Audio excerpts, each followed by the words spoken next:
नमस्कार दोस्तों, चलिए जानते हैं कि शिव जी बाघ की खाल क्यों पहनते हैं। एक बार की बात है, भगवान शिव ध्यान लगाने के बाद हिमालय से दारुकवन नामक वन में अवतरित हुए। जब उन्होंने वन में प्रवेश किया तब उनके शरीर पर कोई भी वस्त्र नहीं था। उस वन में कई ऋषि अपने परिवार के साथ रहते थे।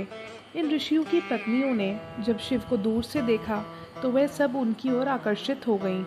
इस निर्वस्त्र अपरिचित को देखकर सभी ऋषि मुनि क्रोधित हुए और उन्होंने मिलकर इसे पाठ पढ़ाने का निश्चय कर लिया। उन्होंने जैसे ही इन्हें पकड़ने का प्रयास किया, वैसे ही भगवान शिव अदृश्य हो गए। उन ऋषियों को ये ज्ञात नहीं था कि ये और कोई नहीं बल्कि स्वयं भगवान शिव ही हैं। वह कहने लगे, चलो पशुओं को पकड़ने वाला एक गड्ढा खोदते हैं और इस अपरिचित को उसमें गिराते हैं।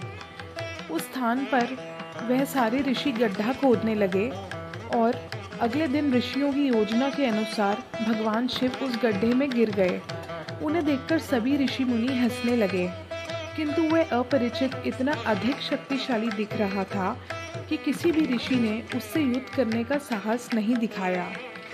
उसके बाद एक ऋषि ने सुझाव दिया कि चलो इस गड्ढे में एक जंगली बाघ को छोड़ देते हैं, वही इस अपरिचित को मज़ा चखाएगा। ऋषियों ने एक भयानक बाघ को उस गड्ढे की ओर भेजा जहां भगवान शिव फंसे हुए थे।